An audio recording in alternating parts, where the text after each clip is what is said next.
Matthew chapter 26. When Jesus had finished saying all these things, he told his disciples, "You know that the Passover is 2 days away, and the Son of Man will be handed over to be crucified." At that time the chief priests and elders of the people assembled in the courtyard of the high priest, whose name was Caiaphas, and they conspired to arrest Jesus covertly and kill him. But not during the feast, they said, or there may be a riot among the people.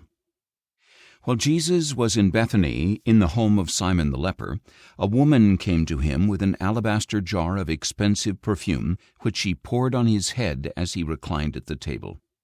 When the disciples saw this, they were indignant and asked, "Why this waste? This perfume could have been sold at a high price and the money given to the poor." Aware of this, Jesus asked, "Why are you bothering this woman? She has done a beautiful deed to me.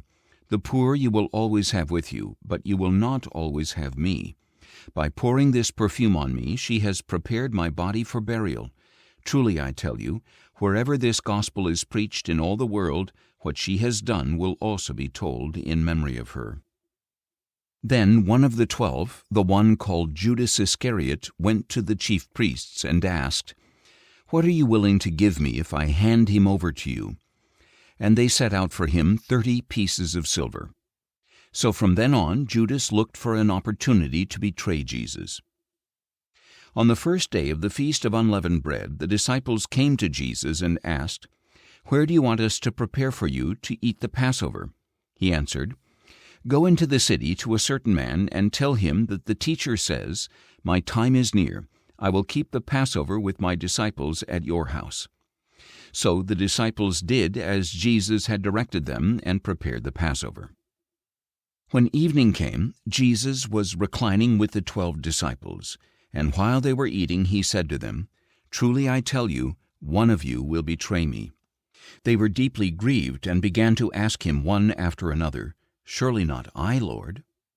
Jesus answered, "The one who has dipped his hand into the bowl with me will betray me.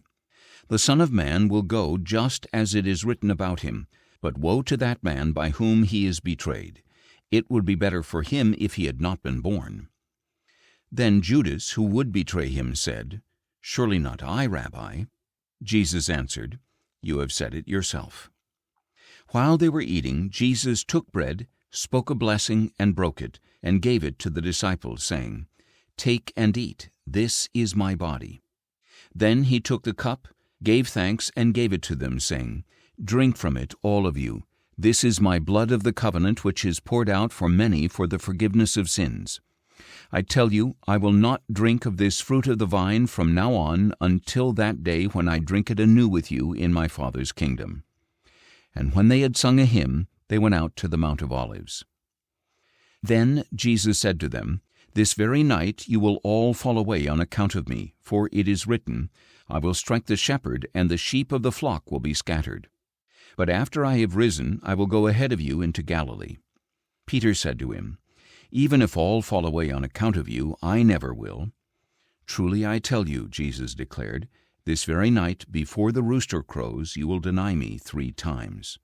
Peter replied, "Even if I have to die with you, I will never deny you."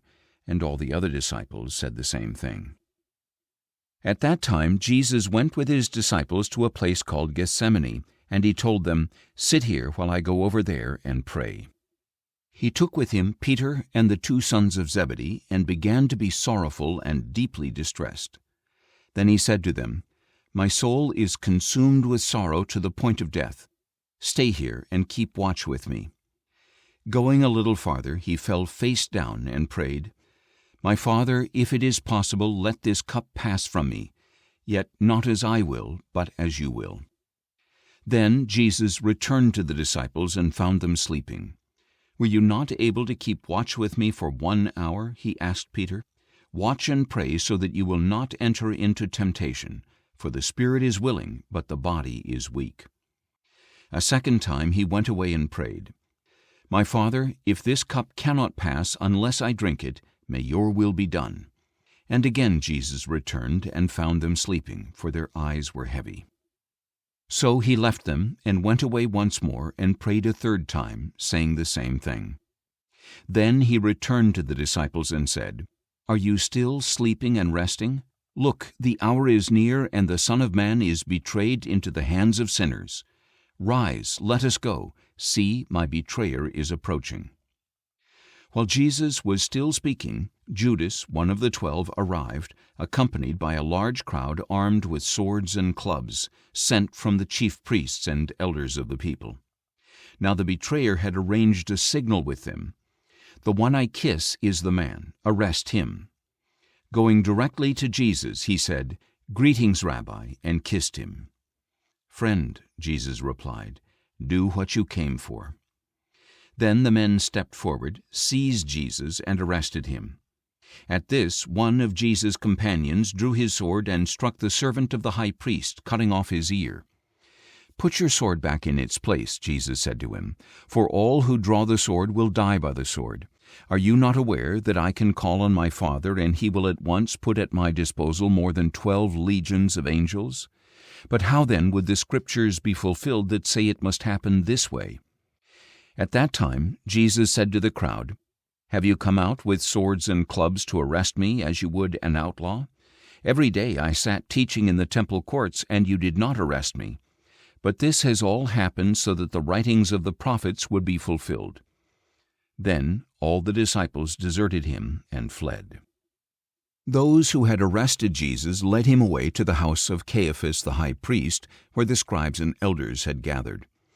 But Peter followed him at a distance, right up to the courtyard of the high priest, and he went in and sat down with the guards to see the outcome.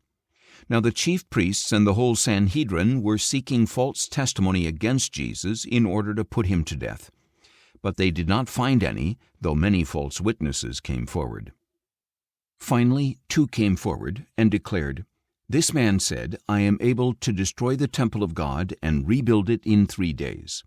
So the high priest stood up and asked him, "Have you no answer? What are these men testifying against you?" But Jesus remained silent. Then the high priest said to him, "I charge you under oath by the living God. Tell us if you are the Christ, the Son of God." "You have said it yourself," Jesus answered. "But I say to all of you, from now on you will see the Son of Man sitting at the right hand of power and coming on the clouds of heaven." At this the high priest tore his clothes and declared, "He has blasphemed. Why do we need any more witnesses? Look, now you have heard the blasphemy. What do you think?" "He deserves to die," they answered. Then they spit in his face and struck him. Others slapped him and said, "Prophesy to us, Christ. Who hit you?" Meanwhile, Peter was sitting out in the courtyard, and a servant girl came up to him. "You also were with Jesus the Galilean," she said. But he denied it before them all. "I do not know what you are talking about." When Peter had gone out to the gateway, another servant girl saw him and said to the people there, "This man was with Jesus of Nazareth." And again he denied it with an oath, "I do not know the man." After a little while, those standing nearby came up to Peter. "Surely you are one of them," they said, "for your accent gives you away." At that he began to curse and swear to them, "I do not know the man." And immediately a rooster crowed. Then Peter remembered the word that Jesus had spoken, "Before the rooster crows, you will deny me 3 times." And he went outside and wept bitterly.